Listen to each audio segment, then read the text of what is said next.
Hi ನಮಸ್ತೆ ಎಲ್ರಿಗೂ, ಹೇಗಿದ್ದೀರಾ? ವೆಲ್ಕಮ್ ಟು ಮಾಹಿತಿ ಯೂಟ್ಯೂಬ್ ಚಾನಲ್. ಮಾಹಿತಿ ಯೂಟ್ಯೂಬ್ ಚಾನಲ್ನ ಮತ್ತೊಂದು ವಿಡಿಯೋಗೆ ಸ್ವಾಗತ.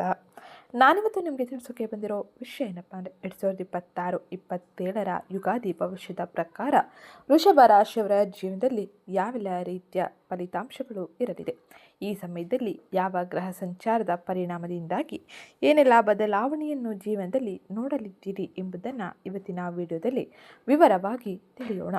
ಯುಗಾದಿಯಿಂದ ವೃಷಭ ರಾಶಿಯವರಿಗೆ ಒಳಿತಾಗುವುದೇ ಎಂಬುದನ್ನು ಈಗ ತಿಳಿಯೋಣ. ವೃಷಭ ರಾಶಿಯ ಶ್ರೀ ಪರಾಭವ ನಾಮ ಸಂವತ್ಸರ ಹೇಗಿರಲಿದೆ? ವೃಷಭ ರಾಶಿ ಮೇಲೆ ಗ್ರಹಗಳ ಪ್ರಭಾವ ಹೇಗಿರಲಿದೆ? ಕುಟುಂಬ, ಉದ್ಯೋಗ, ಆರೋಗ್ಯ, ವ್ಯಾಪಾರ ಏನೆಲ್ಲ ಬದಲಾವಣೆಯನ್ನು ತರಲಿದೆ?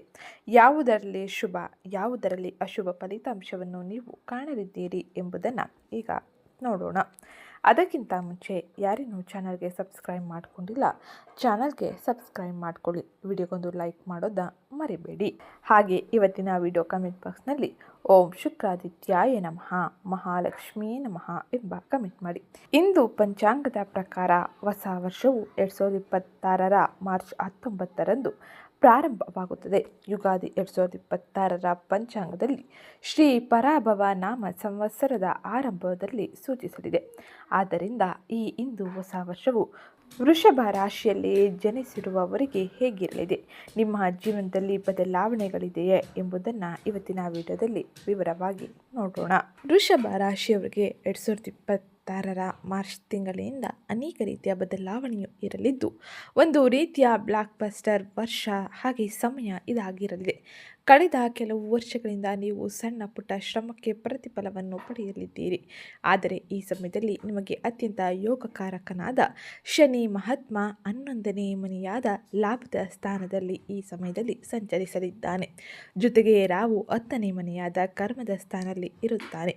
ಈ ಜೋಡಿ ಒಂದು ಅದ್ಭುತವಾದ ರಾಜಯೋಗವನ್ನು ಸೃಷ್ಟಿಸುತ್ತದೆ. ನಿಮ್ಮ ವೃತ್ತಿ ಜೀವನ ಮತ್ತು ಹಣಕಾಸಿನ ವಿಷಯದಲ್ಲಿ ಇದು ಪರಿಶ್ರಮ ಮತ್ತು ಪ್ರತಿಫಲದ ವರ್ಷವೇ ಆಗಿರಲಿದೆ. ಈ ಸಮಯದಲ್ಲಿ 11ನೇ ಮನೆಯಲ್ಲಿ ಶನಿಯ ಸಂಚಾರದ ಪರಿಣಾಮದಿಂದಾಗಿ ವೃಷಭ ರಾಶಿಗೆ ಸೇರಿದ ವ್ಯಕ್ತಿಗಳು ಮುಟ್ಟಿದ್ದೆಲ್ಲ ಚಿನ್ನ ಎನ್ನುವ ಮಾತಿನಂತೆ ಇರಲಿದ್ದಾರೆ. ನಿಮ್ಮ ದೀರ್ಘಕಾಲದ ಆಸೆಗಳನ್ನು ಈ ಸಮಯದಲ್ಲಿ ಈಡೇರಿಸಿಕೊಳ್ಳಲಿದ್ದೀರಿ. ಹಿರಿಯ ಸಹೋದರರು, ಸ್ನೇಹಿತರು ಮತ್ತು ಪ್ರಭಾವಿ ವ್ಯಕ್ತಿಗಳಿಂದ ನಿಮಗೆ ಬೆಂಬಲ ಸಿಗುತ್ತದೆ. ನಿಮ್ಮ ಬ್ಯಾಂಕ್ ಬ್ಯಾಲೆನ್ಸ್ ಹೆಚ್ಚಾಗುವ ಸುಳಿವು ಇದಾಗಿರಲಿದೆ. ಇನ್ನು ಡಿಸೆಂಬರ್ 6ರವರೆಗೂ ರಾಹು ಕುಂಭ ರಾಶಿಯಲ್ಲಿ ಅಂದರೆ ನಿಮ್ಮ 10ನೇ ಮನೆಯಲ್ಲಿ ತನ್ನ ಸಂಚಾರವನ್ನು ಮಾಡುವುದರಿಂದಾಗಿ ಇದು ನಿಮಗೆ ಮತ್ತೊಂದು ಬಲದಂತೆ ಕೆಲಸ ಮಾಡಲಿದೆ. ಇದು ನಿಮ್ಮನ್ನು ಕೆಲಸದಲ್ಲಿ ಮಗ್ನರಾಗುವಂತೆ ಮಾಡಬಹುದು. ನಿಮಗೆ ಸಮಾಜದಲ್ಲಿ ಹೆಸರು, ಕೀರ್ತಿ ಮತ್ತು ದೊಡ್ಡ ಮಟ್ಟದ ಯಶಸ್ಸು ಬೇಕೆಂಬ ಅಪಾಅಪಿ ಹೆಚ್ಚಾಗುತ್ತದೆ. ವಿದೇಶಿ ಕಂಪನಿಗಳಲ್ಲಿ ಕೆಲಸ ಮಾಡುವವರಿಗೆ ಅಥವಾ ತಂತ್ರಜ್ಞಾನ ಕ್ಷೇತ್ರದಲ್ಲಿ ಇರುವವರಿಗೆ ಇದು ಅದ್ಭುತ ಸಮಯವಾಗಿರಲಿದೆ. ಆದರೆ ಒಂದು ಎಚ್ಚರಿಕೆಯ ವಿಷಯವೇನೆಂದರೆ, ಕೇತು ನಿಮ್ಮ 4ನೇ ಮನೆಯಾದ ಸಿಂಹ ರಾಶಿಯಲ್ಲಿ ಅಂದರೆ ಸುಖ ಸ್ಥಾನದಲ್ಲಿ ಇರುತ್ತಾನೆ. ಇದರರ್ಥ ನೀವು ಹೊರಗಡೆ ರಾಜರಂತೆ ಮೆರೆದರೂ ಮನೆಯೊಳಗೆ ಅಥವಾ ಮನಸ್ಸಿನೊಳಗೆ ನೆಮ್ಮದಿ ಇಲ್ಲದಂತೆ ಭಾಸವಾಗಬಹುದು. ಕೆಲಸದ ಒತ್ತಡದಿಂದ ನೀವು ಮನೆಯವರ ಜೊತೆ, ತಾಯಿಯ ಜೊತೆ ನಿಮ್ಮ ಸ್ವಂತ ಸುಖವನ್ನು ಕಡೆಗಣಿಸುವ ಸಾಧ್ಯತೆ ಇರಲಿದೆ. ಇನ್ನು ಗುರುವಿನ ಸಂಚಾರವು ಈ ಪ್ರಸ್ತುತ ಸಮಯದಲ್ಲಿ ಅಂದರೆ ಜೂನ್ 2ರಿಂದ ಅಕ್ಟೋಬರ್ 30ರವರೆಗೂ ಗುರು ಕರ್ಕಾಟಕ ರಾಶಿಯಲ್ಲಿ ಅಂದರೆ ನಿಮ್ಮ 3ನೇ ಮನೆಯಲ್ಲಿ ತನ್ನ ಸಂಚಾರವನ್ನು ಮಾಡುವುದರಿಂದಾಗಿ ಈ ಸಮಯದಲ್ಲಿ ಉಚ್ಚ ಸ್ಥಿತಿಯಲ್ಲಿ ಗುರುವಿನ ಸಂಚಾರ ಇರುವುದರಿಂದಾಗಿ ಇದು ನಿಮ್ಮ ಧೈರ್ಯ, ಪರಾಕ್ರಮ ಮತ್ತು ಸಂವಹನ ಶಕ್ತಿಯನ್ನು ಹೆಚ್ಚಿಸುತ್ತದೆ. ಮಾರ್ಕೆಟಿಂಗ್, ಸೇಲ್ಸ್ ಅಥವಾ ಸ್ವಂತ ಬಿಸ್ನೆಸ್ ಮಾಡುವವರಿಗೆ ಇದು ಸುಗ್ಗಿಯ ಕಾಲವೆಂದೇ ಹೇಳಬಹುದು. ಇನ್ನು ನಂತರದಲ್ಲಿ ಗುರು 4ನೇ ಮನೆಗೆ ತನ್ನ ಸಂಚಾರವನ್ನು ಬದಲಾಯಿಸಲಿದ್ದಾನೆ. ಸಿಂಹ ರಾಶಿಯಲ್ಲಿ ಕೇತು ಮತ್ತು ಗುರುವಿನ ಸಂಯೋಗದಿಂದಾಗಿ ನೀವು ಧಾರ್ಮಿಕ ಕಾರ್ಯಗಳಿಗೆ ಹೆಚ್ಚಿನ ಒತ್ತನ್ನು ನೀಡಲಿದ್ದೀರಿ. ಒಟ್ಟಾರೆಯಾಗಿ ಈ ಯುಗಾದಿ ಭವಿಷ್ಯದ ಪ್ರಕಾರ ನೀವು ಅತ್ಯಂತ ಹೆಚ್ಚಿನ ಶುಭ ಫಲಿತಾಂಶವನ್ನು ನಿಮ್ಮ ಪ್ರತಿ ಕ್ಷೇತ್ರದಲ್ಲೂ ಕೂಡ ನೀವು ಪಡೆಯಬಹುದಾಗಿರಲಿದೆ. ಇನ್ನು ಡಿಸೆಂಬರ್ 6, 2026ರಿಂದ 2027 ತನಕ ಕೇತುವಿನ ಸಂಚಾರದ ಪರಿಣಾಮ ನಿಮ್ಮ ಜೀವನದಲ್ಲಿ ಅನೇಕ ಬದಲಾವಣೆಯನ್ನು ತರಬಹುದು. ದೊಡ್ಡ ಬದಲಾವಣೆ ಈ ಸಮಯದಲ್ಲಿ ಆಗಲಿದೆ. ರಾಹು ಮಕರ ರಾಶಿಗೆ ಅಂದರೆ ನಿಮ್ಮ 9ನೇ ಮನೆಗೆ, ಕೇತು ಕರ್ಕಾಟಕ ರಾಶಿಗೆ ಅಂದರೆ ನಿಮ್ಮ 3ನೇ ಮನೆಗೆ ಪ್ರವೇಶಿಸಲಿದ್ದಾರೆ. ಇದು 10ನೇ ಮನೆಯಲ್ಲಿ ರಾಹುವಿನಿಂದ ಇದ್ದ ತೀವ್ರವಾದ ಕೆಲಸದ ಒತ್ತಡವನ್ನು ನಿಧಾನವಾಗಿ ಧರ್ಮ, ಉನ್ನತ ಶಿಕ್ಷಣ ಮತ್ತು ದೂರದ ಪ್ರಯಾಣದ ಕಡೆಗೆ ತಿರುಗಿಸುತ್ತದೆ. ನಿಮ್ಮ ಧೈರ್ಯದಿಂದ ಪ್ರಯತ್ನಗಳು ನಿಮ್ಮ ಮಾತುಕತೆ ಆಧ್ಯಾತ್ಮಿಕದ ಕಡೆಗೆ ಅಂತರ್ಮುಖಿಯಾಗಿರಲಿದೆ. ಒಟ್ಟಾರೆಯಾಗಿ ಈ 2026-27ರ ನಡುವಿನ ಜೀವನದಲ್ಲಿ ನೀವು ಅತ್ಯಂತ ಹೆಚ್ಚಿನ ಬೆಳವಣಿಗೆಯನ್ನು ನಿಮ್ಮ ವೃತ್ತಿ ಮತ್ತು ಹಣಕಾಸಿನ ಜೀವನದಲ್ಲಿ ನೋಡಲಿದ್ದೀರಿ. ಪ್ರತಿಫಲಗಳು ನೆನಪಿನಲ್ಲಿ ಉಳಿಸಿಕೊಳ್ಳುವಂತೆ ಇರಲಿದೆ. ಕೌಟುಂಬಿಕವಾಗಿ ಸಮಯವನ್ನು ತೀವ್ರವಾಗಿ ನೀಡುವುದು, ಮಾನಸಿಕ ಶಾಂತಿಗಾಗಿ ಕುಟುಂಬ ಜೀವನವನ್ನು ಸಮತೋಲನಪಡಿಸಿಕೊಳ್ಳುವುದು ಬಹು ಮುಖ್ಯವಾಗಿರಲಿದೆ. ಹಾಗಾದರೆ ಈಗ ನಾವು ನೋಡೋಣ, ಯುಗಾದಿ ಭವಿಷ್ಯದ ಪ್ರಕಾರ ನೀವು ನಿಮ್ಮ ವೃತ್ತಿ ಜೀವನದಲ್ಲಿ ಏನೆಲ್ಲ ಬದಲಾವಣೆಯನ್ನು ನಿರೀಕ್ಷಿಸಬಹುದು, ವೃತ್ತಿ ಮತ್ತು ಹಣಕಾಸಿನ ವಿಷಯಕ್ಕೆ ಸಂಬಂಧಿಸಿದಂತೆ ಯಾವ ರೀತಿಯ ಎಚ್ಚರಿಕೆ ಕ್ರಮವನ್ನು ಯಾವ ಕ್ಷೇತ್ರದಲ್ಲಿ ಯಾವ ಸಮಯದಲ್ಲಿ ತೆಗೆದುಕೊಳ್ಳಬೇಕು ಎಂಬುದನ್ನು ಈಗ ವಿವರವಾಗಿ ನೋಡೋಣ. ಮೊದಲಿಗೆ ಹಣಕಾಸಿನ ಸ್ಥಿತಿಯನ್ನು ನೋಡುವುದಾದರೆ 2026ರ ಇಂದು ಹೊಸ ವರ್ಷದ ಪ್ರಾರಂಭದ ಸಮಯದಲ್ಲಿ ನಿಮ್ಮ ಧನ ಸಂಪತ್ತು ಸಾಕಷ್ಟು ಹೆಚ್ಚಾಗಬಹುದು. ಕರ್ಮಫಲದಾತನಾದ ಶನಿ ದೇವನು 11ನೆಯ ಮನೆಯಲ್ಲಿ ಚಲಿಸುವುದರಿಂದಾಗಿ ನಿಮ್ಮ ಕಠಿಣ ಪರಿಶ್ರಮಕ್ಕೆ ನಿಧಾನವಾಗಿ ಲಾಭವನ್ನು ಪಡೆಯುವಂತೆ ಮಾಡಲಿದ್ದಾನೆ. ನಿಮ್ಮ ಆಸೆಗಳೆಲ್ಲವನ್ನು ಈಡೇರಿಸಿಕೊಳ್ಳುವ ಸಾಧ್ಯತೆ ಸಾಕಷ್ಟು ಈ ಸಮಯದಲ್ಲಿ ಹೆಚ್ಚಾಗಲಿದೆ. ವೃಷಭ ರಾಶಿಗೆ ಸೇರಿದ ವ್ಯಕ್ತಿಗಳಿಗೆ ವ್ಯವಹಾರದಲ್ಲಿ ಇರುವವರಿಗೆ ಪ್ರಮುಖವಾಗಿ ಸೆಪ್ಟೆಂಬರ್ನಿಂದ ಡಿಸೆಂಬರ್ವರೆಗೂ ಈ ಸಮಯದಲ್ಲಿ ಆಸ್ತಿ ಮತ್ತು ಭೂಮಿಯ ಹೂಡಿಕೆಗಳಲ್ಲಿ ಅತ್ಯಂತ ಹೆಚ್ಚಿನ ಶುಭ ಫಲಿತಾಂಶಗಳು ಸಿಗಲಿದೆ. ಈ ಸಮಯದಲ್ಲಿ ಹೂಡಿಕೆಗಳಲ್ಲಿ ದುಪ್ಪಟ್ಟು ಲಾಭವನ್ನು ಕೂಡ ನೀವು ಗಳಿಸಲಿದ್ದೀರಿ. ಕೆಲಸವನ್ನು ಮಾಡುವ ವೃಷಭ ರಾಶಿಗೆ ಸೇರಿದ ಜನರಿಗೆ ಉನ್ನತ ಪದವಿ ಮತ್ತು ಸಂಬಳದಲ್ಲಿ ವೃದ್ಧಿಯಾಗುವ ಸಾಧ್ಯತೆ ಇರಲಿದ್ದು, ಈ ಸಮಯದಲ್ಲಿ ಅತ್ಯಂತ ಹೆಚ್ಚಿನ ಶುಭ ಫಲಿತಾಂಶವನ್ನು ನೀವು ನಿರೀಕ್ಷಿಸಬಹುದು. ಇಂದು ಹೊಸ ವರ್ಷದಲ್ಲಿ ವೃಷಭ ರಾಶಿಗೆ ಸೇರಿದ ಜನರು ವ್ಯಾಪಾರ ವ್ಯವಹಾರದಲ್ಲಿ ಮಿಶ್ರ ಫಲಿತಾಂಶವನ್ನು ಪಡೆಯುವ ಸಾಧ್ಯತೆ ಹೆಚ್ಚಾಗಿರಲಿದೆ. ವೃತ್ತಿ ಜೀವನಕ್ಕೆ ಸಂಬಂಧಿಸಿದಂತೆ ಫೆಬ್ರವರಿ 23ರಿಂದ ಏಪ್ರಿಲ್ 2ರವರೆಗೂ ಕುಜ 10ನೇ ಮನೆಯಲ್ಲಿ ಬಂದು ರಾಹುವಿನ ಜೊತೆ ಸೇರುವುದರಿಂದಾಗಿ ಎಚ್ಚರಿಕೆಯನ್ನು ವಹಿಸಬೇಕಾದ ಸಮಯ ಇದಾಗಿರಲಿದೆ. ಇದು ಅತ್ಯಂತ ಶಕ್ತಿಶಾಲಿ ಆದರೆ ಅಸ್ಥಿರವಾದ ಸಮಯವಾಗಿರಲಿದೆ. ಈ ಸಮಯದಲ್ಲಿ ನೀವು ಕೆಲಸದಲ್ಲಿ ನಿಮ್ಮನ್ನು ಅತಿಯಾಗಿ ದಣಿಸಿಕೊಳ್ಳಬಹುದು.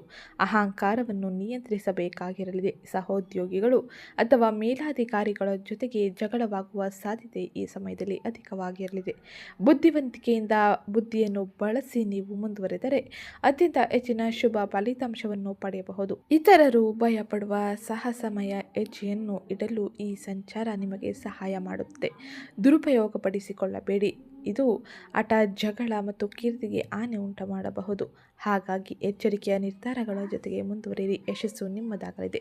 ವೃತ್ತಿಪರ ಕೆಲಸಗಳಿಗೆ ಉತ್ತಮ ಸಮಯ ಜೂನ್ 2ರಿಂದ ಅಕ್ಟೋಬರ್ 30 ಆಗಿರಲಿದೆ. 3ನೇ ಮನೆಯಲ್ಲಿ ಉಚ್ಚ ಗುರು ನಿಮಗೆ ಸರಿಯಾದ ಮಾತುಗಳು, ಸಮಯ ಪ್ರಜ್ಞೆ ಮತ್ತು ಆತ್ಮವಿಶ್ವಾಸವನ್ನು ನೀಡುತ್ತಾನೆ. ಈ ಹಂತದಲ್ಲಿ ನಿಗದಿಪಡಿಸಿದ ಸಂದರ್ಶನಗಳು, ಪ್ರಮುಖ ಸಭೆ, ದೊಡ್ಡ ಪ್ರಸ್ತಾಪಗಳು, ಟೆಂಡರ್ಗಳು ಮತ್ತು ಸಾರ್ವಜನಿಕ ಭಾಷಣಗಳು ಹೆಚ್ಚುವರಿ ಬೆಂಬಲವನ್ನು ಪಡೆಯುತ್ತದೆ.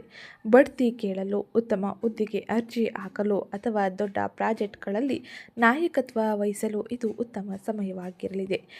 ಡಿಸೆಂಬರ್ 6ರಿಂದ ರಾಹು 9ನೇ ಮನೆಗೆ ಬದಲಾಗುವುದರಿಂದಾಗಿ ಕೆರಿಯರ್ ಮೇಲೆ ನಿಯಂತ್ರಣ, ಒತ್ತಡ ಮತ್ತು ನಿಧಾನವಾಗಿ ಕಡಿಮೆಯಾಗಲಿದೆ. ನಿಮ್ಮಲ್ಲಿ ಅನೇಕರ ಬೋಧನೆ, ಉನ್ನತ ಶಿಕ್ಷಣ, ವಿದೇಶಿ ಪ್ರಯಾಣ, ಆಧ್ಯಾತ್ಮಿಕ ಸಂಸ್ಥೆಗಳು ಅಥವಾ ಕೇವಲ ಹಣ ಮತ್ತು ಅಂತಸ್ತಿಗಿಂತ ಮೀರಿದ ಅರ್ಥಪೂರ್ಣ ಕೆಲಸಗಳ ಕಡೆ ನೋಡಲಾರಂಭಿಸಲಿದ್ದೀರಿ. ಉದ್ಯೋಗಿಗಳಿಗೆ ಸಾಮಾನ್ಯವಾಗಿ ಇರುತ್ತದೆ. 2026ರ ಈ ಯುಗಾದಿ ನಂತರದಲ್ಲಿ ಕಾರ್ಯಕ್ಷಮತೆ ಮತ್ತು ಮನ್ನಣೆ ನೇರವಾಗಿ ಬೆಳವಣಿಗೆಯನ್ನು ನಿರ್ಧರಿಸುವ ವರ್ಷವಾಗಿರಲಿದೆ.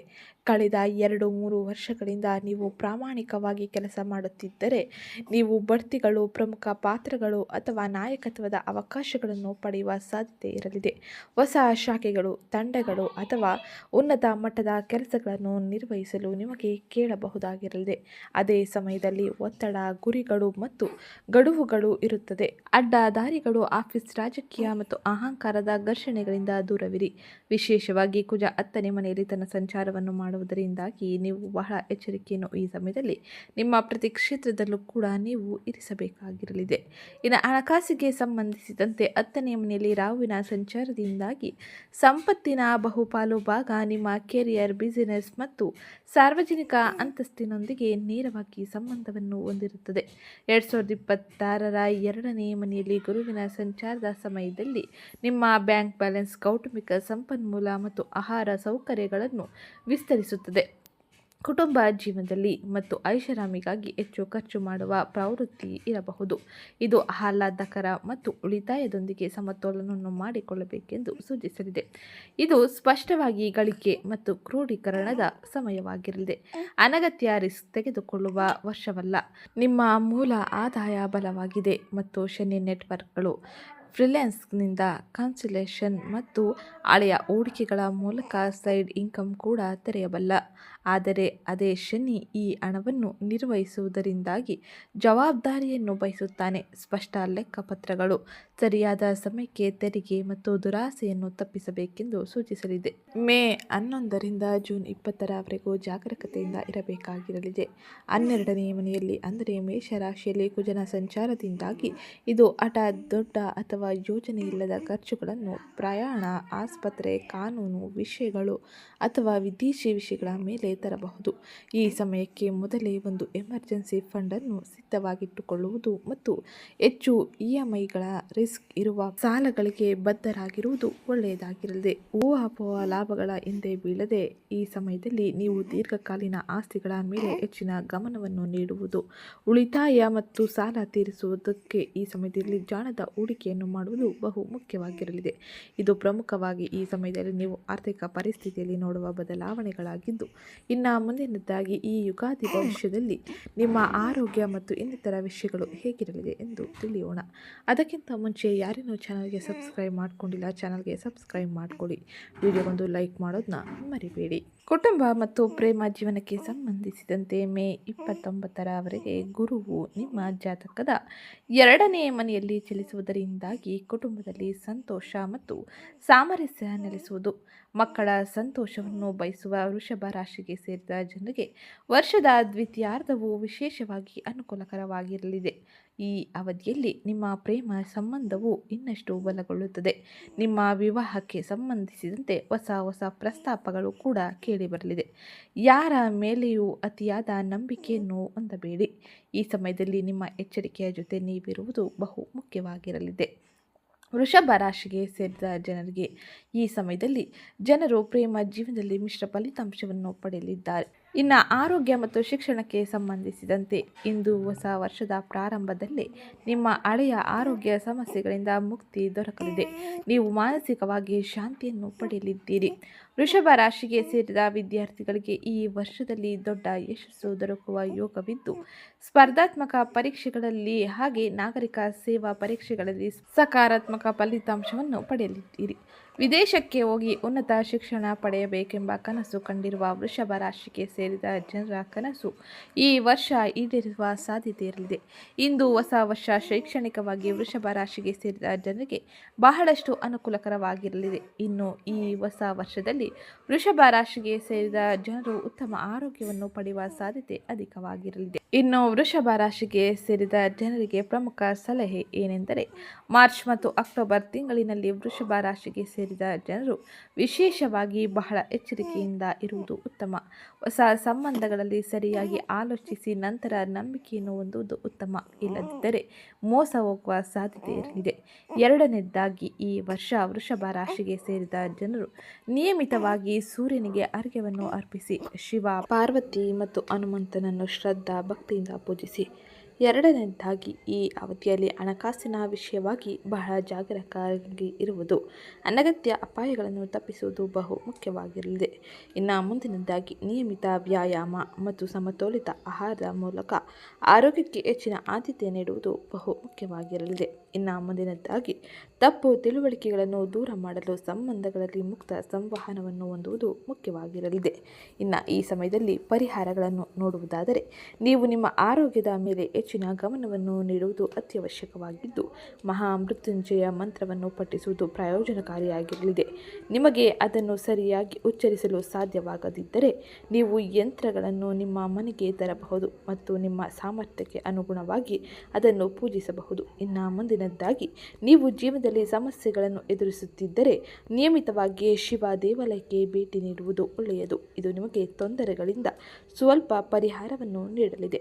ಇನ್ನು ಮುಂದಿನದಾಗಿ ಈ ಅವಧಿಯಲ್ಲಿ ಮಹಾಲಕ್ಷ್ಮೀ ದೇವಿಯನ್ನು ಪೂಜಿಸುವುದು ಹಾಗೆ ಶ್ರೀ ಸೂಕ್ತವನ್ನು ಪಠಿಸುವುದು ಬಹು ಮುಖ್ಯವಾಗಿರಲಿದೆ. ಇದರಿಂದಾಗಿ ಅತ್ಯಂತ ಹೆಚ್ಚಿನ ಶುಭ ಫಲಿತಾಂಶವನ್ನು ಪಡೆಯಬಹುದಾಗಿರಲಿದೆ. ಇನ್ನು ಮುಂದಿನದ್ದಾಗಿ ಧರಿಸಬೇಕಾದ ರತ್ನಗಳನ್ನು ನೋಡುವುದಾದರೆ ಶುಕ್ರವಾರದಂದು ವಜ್ರವನ್ನು ಧರಿಸಿ ಲಕ್ಷ್ಮೀ ದೇವಿಯ ಪೂಜೆಯನ್ನು ಮಾಡುವುದು ಉತ್ತಮವಾಗಿರಲಿದೆ. ಇನ್ನು 9 ಮುಖಿ ರುದ್ರಾಕ್ಷಿಯನ್ನು ಧರಿಸುವುದು ಕೂಡ ನಿಮಗೆ ಶುಭದಾಯಕವಾಗಿರಲಿದೆ. ಇನ್ನು ಶನಿವಾರದಂದು ರಾಹು ಕಾಲದಲ್ಲಿ ದುರ್ಗಾ ಮಾತೆಯನ್ನು ಪೂಜಿಸಿ, ಇದು ನಿಮಗೆ ಶುಭದಾಯಕವಾಗಿರಲಿದೆ.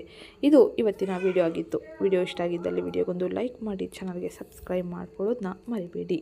ಸಿಗ್ತೀನಿ ನೆಕ್ಸ್ಟ್ ವಿಡಿಯೋದಲ್ಲಿ.